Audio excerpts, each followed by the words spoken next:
Well, over on TikTok, someone tried to revoke my Swiftie card. Let's talk about it. By the way, I'm KJ Miller. I am a founder, lecturer, and content creator. I love talking about all things business, beauty, and pop culture. If you like any of that, be sure to subscribe. Now let's get into it. Okay, so let me catch you up. If you're not following me on TikTok, you should be following me on TikTok. My handle is @KJ Miller. And over there, a couple of days ago, I made a video about Brittany Mahomes, because if you haven't seen the news, Brittany Mahomes has come out as a Trump supporter. Essentially, she liked one of his posts and has doubled down since there. You can go read about it. I won't get into it, but she has essentially outed herself as being a Trump supporter, at the very least a Trump sympathizer. And as we all know, she has become friends with Taylor. Now, what degree of friendship do they have?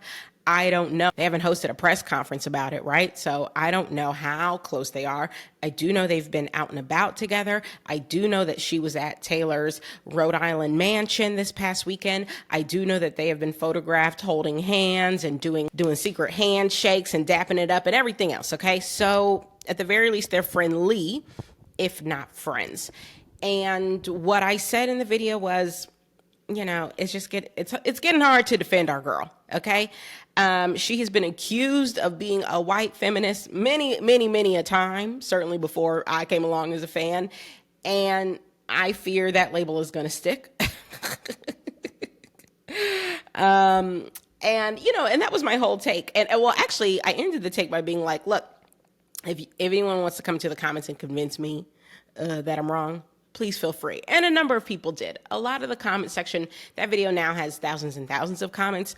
A lot of the comments were quite respectful and were making various points about why, we still can potentially defend our girl in this matter, and all sorts of thoughts. I just wanted to hop on here and I guess share my reaction to some of the comments, just sort of share where my head is at. The last time I had a quote unquote TikTok scandal, that's what I did. So I'm going to do it again here. But before I do, I guess I just want to say this, hopefully as clearly as I can. I am a fan of Taylor Swift's music.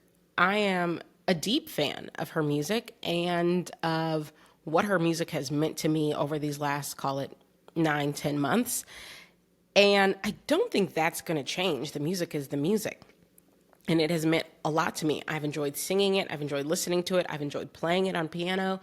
I've enjoyed interacting with other fans online. Like, I don't think that's going to change. I hope that doesn't change. But I'm still an independent thinking woman, an independent thinking Black woman who lives in a country that would just as soon as degrade me and toss me out with yesterday's trash as it would uplift me.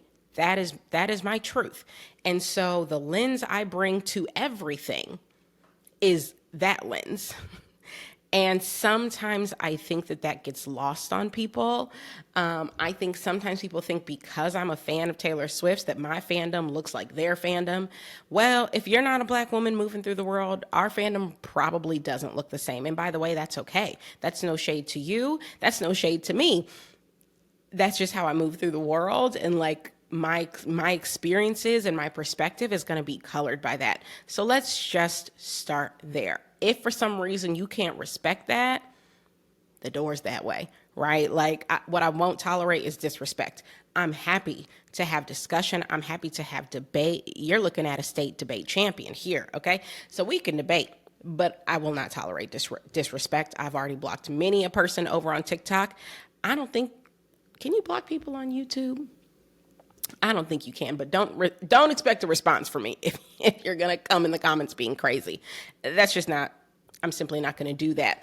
And I wouldn't disrespect any of you or Taylor. I don't think I've said anything disrespectful. I've been very clear about my viewpoint, and I never mean to be disrespectful, but like my fandom, the way my fandom is set up, it might look a little different than yours. And that's okay. All right, so now I just want to reply to some of what I've been hearing. Okay, so we'll start with the most liked comment, which is, let's light a candle in our windowsills for tree pain during this trying time. That comment has over 5,800 likes. And I want to start there because it's lighthearted. Yes. Do I think Tree Payne, which is Taylor's publicist, has her work cut out for her in this time? It does sort of seem that way. I mean, I do think Taylor is taking some shots by association. First, because of Blake Lively and that train wreck of a PR tour for her movie. Now, because of Brittany Mahomes and her, outing herself as a Trump supporter. She's just, mess is kind of surrounding her. And given that Tree Payne's job is to make sure that she appears as positively in the press as possible and to sort of be the guarder and protector, that's not a word, and to sort of be the guard and protector of Taylor's public image, I'm sure she does have her work cut out for her. So, I agree. Tree, good luck, girl.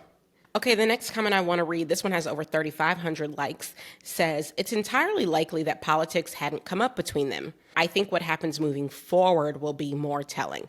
Okay, and a lot of people said something to this effect, like Taylor may not have even known that old girl was a Trump supporter, so we really can't hold this against her. Like, there are times where politics just doesn't come up. Here's the thing. I could believe Taylor didn't know. The thing is, when I made this video, which was this weekend, I think I made this video on maybe Saturday or Sunday. At that moment, Brittany Mahomes was in Rhode Island at Taylor's mega mansion in Rhode Island, okay, Holiday House. And she had liked the Trump post weeks ago. So at that moment, Taylor did know. Now I've seen people say, oh, the invite was probably extended, many, many weeks ago, and she wasn't going to rescind it. Fine. But what I just want to point out is Taylor knows now. She may not have known then, but she does know now. So I agree with this poster in saying what happens moving forward probably will be more telling because now we know that she knows. And a similar sort of take, which has over 1,800 likes. I think, unfortunately, we might all accidentally develop friendships with people without really knowing their political views. A lot of the time, it just doesn't come up in conversation. Yeah, I think that that's probably true. If it's a peripheral sort of surface sort of friendship, it may not come up. So am I willing to give Taylor the benefit of the doubt on that? Sure. Like I said, what happens moving forward probably will be more telling. Okay, here's another take that a lot of people have liked. It's got over 500 likes, and a lot of people expressed in sort of different ways. This person says, I think if you're going to be forced to be around someone a ton, it's better to make friends than make waves. Like, I certainly don't align politically with all of my coworkers. Okay, so essentially what this person is saying, she probably did know, or let's assume she did know, it still makes more sense for Taylor to be friendly to her than not to be, because she's going to have to be around her. Like, she's the wife of her boyfriend's best friend, right? So in one way or another, they're going to have to be around each other. So it makes sense for her to be at least friendly, if not friends. I will say, I agree with that. If we're talking about just like keeping the peace and being friendly, I agree. But the point I was specifically making in my video was that it looks like it's more than that, right? NFL teams have how many dozens of players? Most of those players have some type of partner or spouse. I have not seen her kick it with.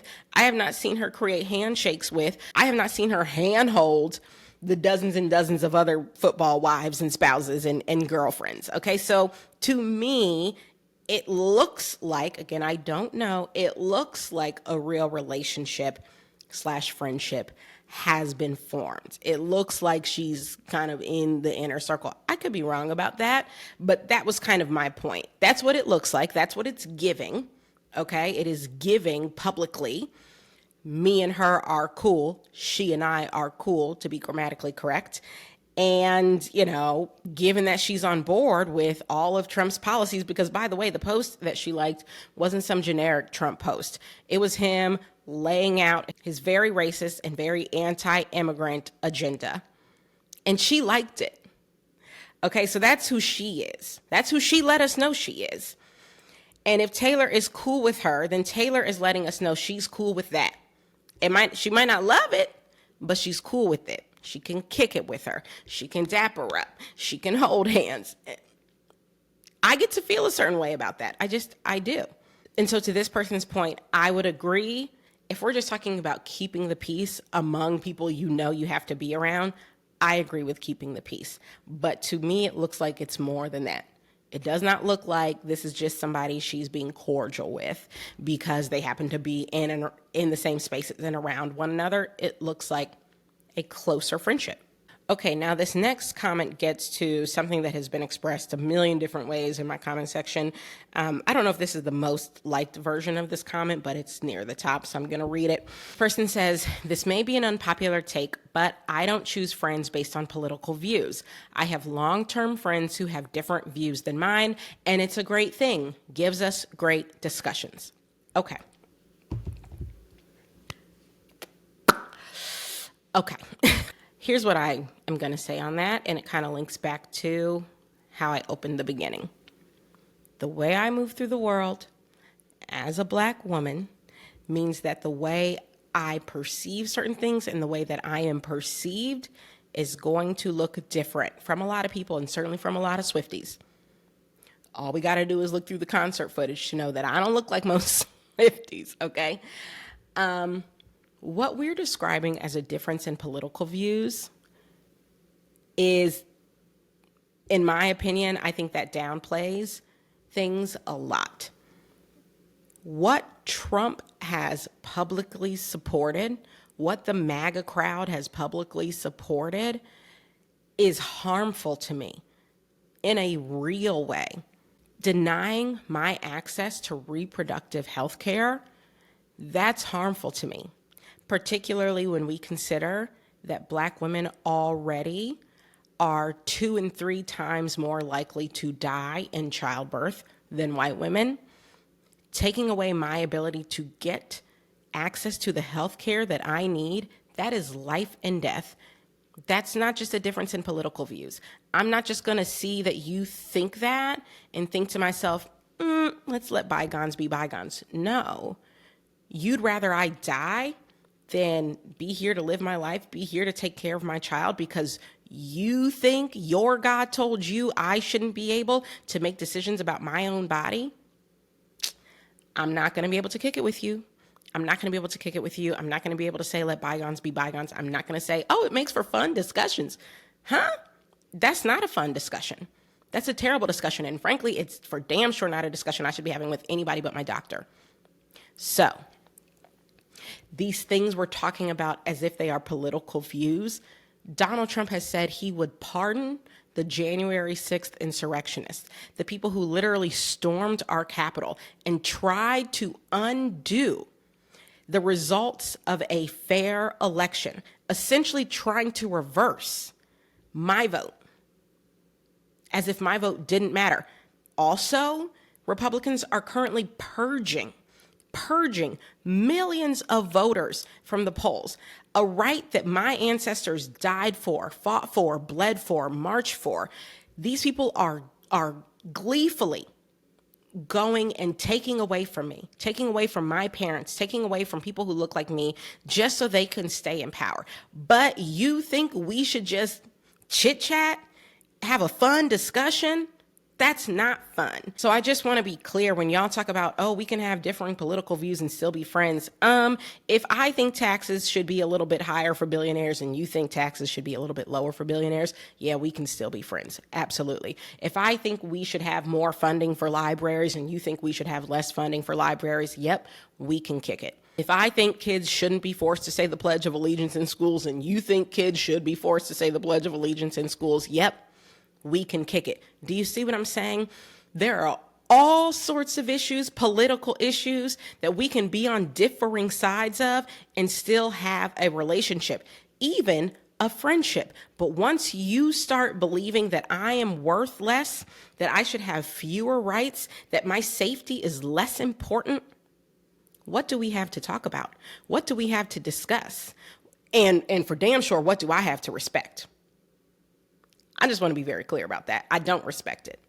Okay, this next comment is kind of in that same vein, but a little bit of a different flavor. She says, I just don't see why it matters who my friends vote for. I don't agree the same with so many people I've known my whole life, but they are still there for me when I need them. Okay, this is such a privileged viewpoint. I don't know how to make that any more plain for you if you don't get it. If you don't get it, I probably am not smart enough to explain it to you. Like someone smarter than me will need to explain it. But to be able to say, I just don't see why it matters who my friends vote for. If my friends come dap it up with me and then walk 10 feet into the voting booth and vote for someone who wants to actively take my rights away, you don't see why that matters? That tells me that you don't give a shit about me. So how good of friends can we be? How good friends can we possibly be? If you would rather, just so, I don't know, your taxes can be lower, you would rather me be less safe? But we're friends? What? What does friendship even mean to y'all? Like, honestly, that is just a privileged view, because to me, what that says is no matter how your friend votes, you know you'll be okay. So it doesn't matter, right? And by the way, that's a white woman who commented that. And I do think a lot of people feel like their whiteness will protect them. So who cares what my friend goes and votes? Like, I'll be okay. And probably you will be. But I don't have that privilege. So it does matter. It does matter if you call yourself my friend and then go vote for someone who's making me actively less safe, who's actively working to harm me. That does matter. We aren't friends. Okay, another comment, kind of going in a different path here. This person says, we can't foster change in perfect strangers, but just maybe we can in friends and family willing to listen. I have changed my husband from red to blue. I think this is a very lovely point, and I think, a good point. And I appreciate this person saying this. Maybe behind closed doors, Taylor is trying to evangelize to Brittany Mahomes to bring her to the bright side. Maybe that's what she's doing. Let's hope. Okay? Let's hope. Okay, and then the final comment I'm going to address, actually, I can't read it to you because I blocked this person because they started getting rude. And like I said, I'm not the one, okay? I'm not the one. I'm not going to go back and forth with you if you start disrespecting me. I simply will not. However, I didn't actually block them immediately. I blocked them after the reply. The first thing they said was, Taylor doesn't owe you anything. And if you don't understand that, you're not a true Swiftie. Now, my reply to this person was essentially, one, you don't get to decide if I'm a Swiftie or not. I can be a fan and still be disappointed in who she decides to be close with. And then her reply to that to me was rude, and she got blocked. But I want to reply to that point. First of all, that Taylor doesn't owe me anything. And I think she meant more broadly. Taylor doesn't owe any of us anything, right? She's a musician. She makes music that we all get to enjoy. She's not a politician. Like she's doing her job. She's doing what she's supposed to be doing, which is making the music that we all love. Here's the thing. I think this idea that Taylor doesn't owe us anything, on the one hand, I get that. I do get that. She's a musician. She makes music. She makes music that a lot of us love and enjoy. She doesn't owe us her entire personal life, her entire political platform, so on and so forth. I get that. But in Miss Americana, which is something a number of people in my comments also were like, you need to watch. I have watched it, okay? And I liked it. I liked it a lot. In Miss Americana, there is a clip where she's sitting on the couch about to post something speaking out against, I believe it's a congressperson who's running, who's been, extremely homophobic and everything else. And she says this. I think that it is so frilly and spineless of me to stand on stage and go, Happy Pride Month, you guys, and then not say this when someone's literally coming for their neck. She says when she's about to post against this person who is homophobic, I think it is so frilly and spineless of me to get on stage and say, Happy Pride Month, you guys, and not say this when someone is literally coming for their necks. Now, what does that tell me? That tells me that Taylor understands, or at least understood 5 years ago when this was being filmed, understood that being an ally is not just about talking the talk, it's about walking the walk. And in her case, part of walking the walk is using her platform to help and stand up for the people she claims to be an ally for. She understood that then. Now, has she stopped believing that? I don't know. But she understood that then, which tells me she doesn't think she owes us nothing. At least back then, she didn't think that. She didn't think, I don't owe anyone anything. I'm out here making my music and that has to be enough. That's not what she thought back then. Maybe it's what she thinks now. And look, people can change, but that's not what she thought back then. And frankly, it's not what I think. I think when you have a platform as large as the one that she has, you do have responsibility to use it responsibly. I understand some people don't think that, but that's what I think. And I think at some point she thought that too. Now, I understand she's on tour currently. There are a lot of things maybe she doesn't want to say in an effort to keep her fans safe. Okay, but that doesn't change the fact that there is some responsibility and accountability there, at least for me. And then to the second half of her comment about me not being a Swiftie, as I said to her, and I will say it here, no one else gets to decide that. No one else gets to decide if I'm a fan or if I'm a good enough fan. I'm a fan enough of a fan. No one else gets to decide that. You don't get to decide that for me. I will decide if I'm a fan. And I will decide if I change my mind about wanting to be a fan. Okay, but that will be up to me and me alone. Whew, okay.